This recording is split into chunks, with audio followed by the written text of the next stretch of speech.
స్తుతించెదము.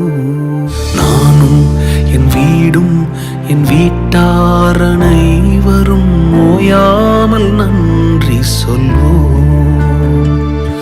నన్ను పిండము వలె కాచావు స్తోత్రం, నే చెదరక మోసావు స్తోత్రం. ஒரு கரு போல காத்தீரே நன்றி, என்னை சிதையாமல் சுமந்தீரே நன்றி.